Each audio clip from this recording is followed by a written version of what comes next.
Hi hello friends, welcome back. நம்ம இன்னைக்கு பால் kesari recipe எப்படி செய்யலாம் தான் பார்க்க போகிறோம். ரொம்ப ரொம்ப குயிக்காக பண்ணக்கூடிய ரொம்பவே டேஸ்டான ஒரு ஸ்வீட் ரெசிபி.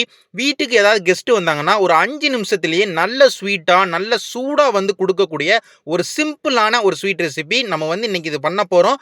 கொஞ்சம் அளவுகளை மட்டும் கரெக்டாக பார்த்துக்கிட்டிங்கன்னா நீங்கள் பக்காவாக வந்து பண்ணிடலாம். இப்போ இன்னைக்கு இந்த பால் கேசரி செய்கிறதுக்கு வந்து முதல்ல வந்து கடாயில் வந்து ஒரு 2 டேபிள் ஸ்பூன் வந்து நெய் சேர்த்துக்கிட்டேன். நெய் லைட்டாக சூடாக ஆரம்பிச்சதுக்கப்புறமா முந்திரி பருப்பு வந்து ஒரு 25லேருந்து ஒரு 30 முந்திரி பருப்பு சேர்த்து, முந்திரி பருப்பு ஓரளவுக்கு பொன்னிறத்துக்கு மாறின உடனே ஸ்டவ்வை வந்து லோ ஃப்ளேமில் வச்சுட்டு நம்ம கிறிஸ்மஸ் பழமும் ஒரு 20 கிறிஸ்மஸ் பழம் சேர்த்து ரெண்டுத்தையுமே நல்லா வந்து வறுத்தெடுத்து அதுக்கப்புறமா அதை அப்படியே வந்து ஒரு பவுலுக்கு வந்து மாற்றி வச்சுக்கோங்க. அதுக்கப்புறமா எக்ஸஸாக நெய் வந்து கண்டிப்பாக கடாய் இருக்கும். அந்த நெய்யில் வந்து நம்ம ரவையை வந்து வறுத்தெடுத்துக்கலாம். நான் இன்னைக்கு ஒரு 120 கிராம் வந்து ரவை எடுத்திருக்கேன். ஒரு 250 ml தண்ணி பிடிக்கிற கப்புக்கு ஒரு அரை கப்பு வந்து ரவை இருக்கும். அந்த ரவையை வந்து நெய்யோட ஒரு 2 நிமிஷத்துக்கு கலர் மாறாத அளவுக்கு லோ ஃப்ளேமில் வச்சு நல்லா வந்து வறுத்து எடுத்துக்கோங்க.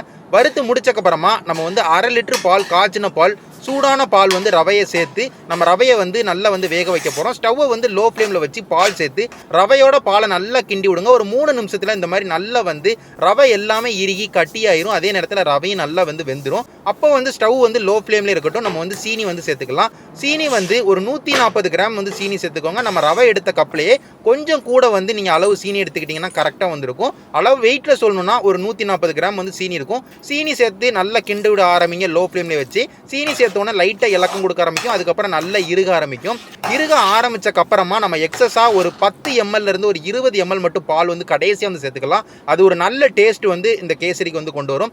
பால் சேர்த்து திரும்பி வந்து கிண்டி விடுங்க. திரும்பி நல்ல ஒரு அளவுக்கு இறுக ஆரம்பித்தக்கப்புறமா நம்ம வந்து நெய் வந்து ஒரு டேபிள் ஸ்பூன் சேர்த்து அந்த கேசரியோட நல்லா கிண்டி விடும் போது கரண்டியை வந்து நல்லா விட்டு பிரிய ஆரம்பிக்கும். ஓரளவுக்கு நல்லா விட்டு பிரிய ஆரம்பிச்சக்கப்புறமா நம்ம வந்து வறுத்து வச்ச நட்ஸை வந்து நம்ம சேர்த்துக்கிட்டோம். வறுத்து வச்ச நட்ஸை சேர்த்து அதுலேயும் நெய் இருக்கிறனால அது வந்து நல்லா வந்து இன்னும் கரண்டியை விட்டு பிரிய ஆரம்பிக்கும், சட்டியை விட்டு பிரிய ஆரம்பிக்கும். கேசரியோட நல்லா வந்து நட்ஸை வந்து மிக்ஸ் பண்ணி விட்டுக்கோங்க. நல்லா மிக்ஸ் பண்ணி முடிச்சக்கப்புறமா கடைசியாக வந்து ஒரு டேபிள் ஸ்பூன் திரும்பியும் நெய் சேர்த்து நல்லா வந்து மிக்ஸ் பண்ணி விடுங்க. கேசரியோட கடைசியாக ஒரு 2 டேபிள் ஸ்பூன் சேர்த்த உடனே நல்லா வந்து നിങ്ങൾക്ക് சட்டியிலிருந்து நல்லா விட்டு பிரிய ஆரம்பிச்சிடும். கேசரி சூப்பராக வந்து ரெடி ஆயிரும். இப்போ வந்து நீங்கள் இதை வந்து சூடாக வந்து சர்வ் பண்ணிங்கன்னா அவ்வளோ டேஸ்ட்டாக இருக்குன்னு எல்லாருமே சாப்பிட்டு சொல்லுவாங்க. ரொம்ப குயிக்காக பண்ணிடலாம். ஒரு 5 நிமிஷத்திலேயே செய்யக்கூடிய ஒரு பால் கேசரி ரெசிபி. இதை விட குயிக்காக ஒரு ஸ்வீட் ரெசிபி செய்யணும்னா நம்ம சீனியை தான் கொடுக்கணும். அதனால் மறக்காமல் ட்ரை பண்ணி பாருங்கள். நான் இதே மாதிரி சூப்பரான ரெசிபியோட எல்லாருமே வந்து பார்க்குறேன். நன்றி.